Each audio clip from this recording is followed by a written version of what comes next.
దేశం మొత్తం జగన్ స్టైల్ నే ఫాలో అవుతున్నారా? వీళ్ళందరూ జగన్ నే కాపీ కొడుతున్నారా? పొలిటీషియన్స్ అంటేనే కద్దరు చొక్క కద్దరు ఫ్యాంటు, ఇది కంపల్సరీ. వైట్ షర్ట్ ఎందుకు వేస్తారంటే లోపల మనం ఎన్ని వ్యవహారాలు చేసినా సరే బయటికి మాత్రం మల్లె పువ్వుల ప్రజలకి చాలా తెల్లగా కనబడాలి అనుకుంటారు.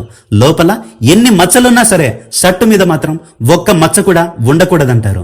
రక్త చరిత్ర సినిమాలో హీరో రాజకీయాల్లోకి ఎంట్రీ ఇచ్చేటప్పుడు ఇప్పుడు నేనేం చేయాలి సార్ అంటే ముందుగా నువ్వు గడ్డం తీసేయాలి, మనసు ఎలా ఉన్నా సరే నాయకుడి ముఖం మాత్రం చాలా క్లీన్ గా ఉండాలి అంటాడు తనికెళ్ల భరణి.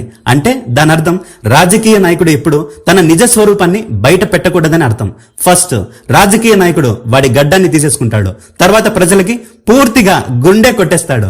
ప్రజలు కూడా వాడు మోసగాడని తెలిసినా కూడా మళ్లీ వానితోనే గుండు కొట్టించుకోవాలని తహతహలాడుతూ ఉంటారు. 99% రాజకీయ నాయకులంతా ఇంతే.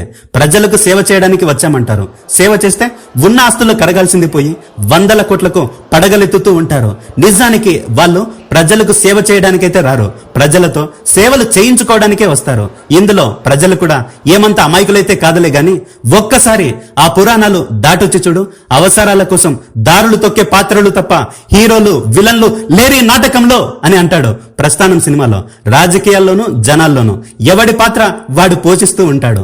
రాహుల్ గాంధీ మొదట్లో వైట్ అండ్ వైట్ జుబ్బా కుర్తా వేసేవాడు, కానీ కొన్ని సంవత్సరాలుగా జగన్నే ఫాలో అవుతున్నట్లు కనిపిస్తూ ఉంటుంది.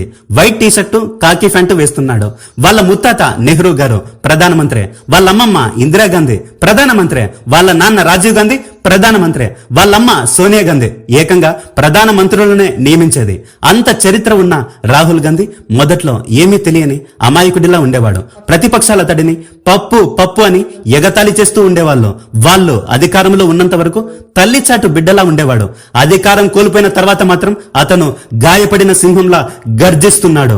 భారత్ జోడో అనే తన పాదయాత్రతో ప్రజల్లోకి చాలా తీవ్రంగా చొచ్చుకెళ్లాడు. రాహుల్ గాంధీ ప్రజల్ని పలకరించే విధానం చూసినప్పుడు అతను ఒక ప్రధానమంత్రి మనవడు కొడుకు అన్న అహంకారం అతనిలో ఎక్కడా కనీసం కనిపించదు కూడా. అంతలా ప్రజల్లో కలిసిపోతాడు. మొన్న పార్లమెంటులో సస్పెండ్ అయిన ఎంపీలతో కలిసి ధర్నా చేస్తున్నప్పుడు ఒక బీజేపీ ఎంపీ వచ్చి రాహుల్ గాంధీ ముఖాన్నే నువ్వు దేశ్కే దుష్మన్ అని తిట్టినా సరే అది అసలేమీ పట్టించుకోకుండా చాలా ఆప్యాయంగా నవ్వుతూ అతన్ని పలకరించేసరికి అది చూసి నేను ఆశ్చర్యపోయా. రాహుల్ గాంధీ గురించి ఒక్క మాటలో చెబితే అయిపోదులే గాని ఆయన గురించి స్పెషల్ గా వీడియోనే చేస్తాలే. అయినా రాహుల్ గాంధీ జగన్ ని ఫాలో అవడం ఏంటి అని అనుకుంటున్నావా?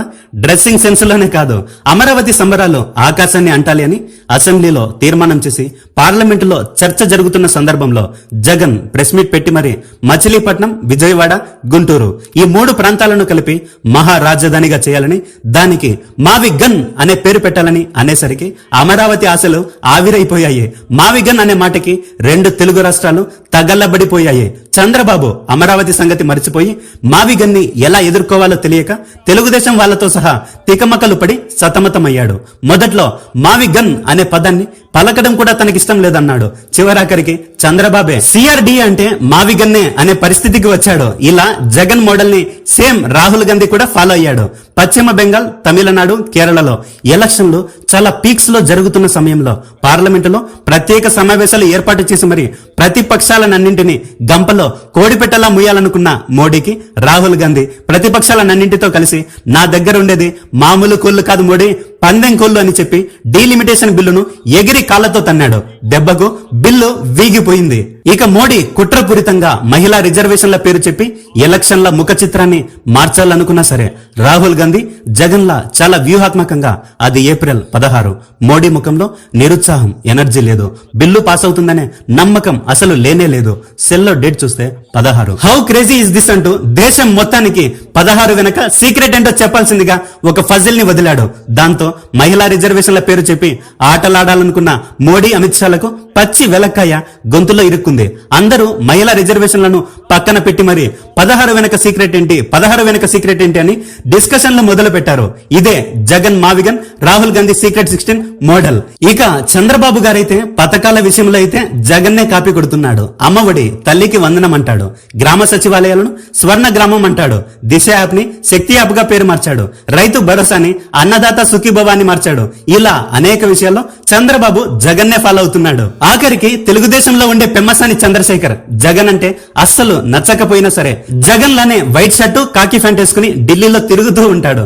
తమిళనాడులో డిఎంకే స్టాలిన్, అతని కుమారుడు ఉదయనిధి స్టాలిన్ కూడా అప్పుడప్పుడు జగన్ స్టైల్ నే ఫాలో అవుతుంటారు.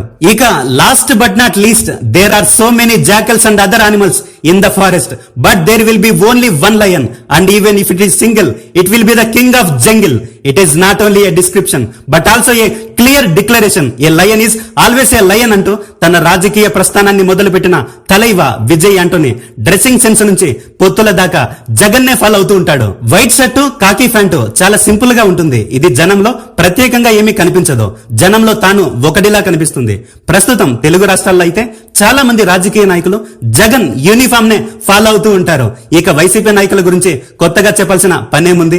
ఎక్కడ మీటింగ్ పెట్టినా సరే అందరూ జగన్ లానే కనిపిస్తూ ఉంటారు. జగన్ వేసుకునే ప్యాంటు షర్టు చాలా సింపుల్ గా ఉన్నా సరే జనం దాన్ని జగన్ బ్రాండ్ లా చేశారు.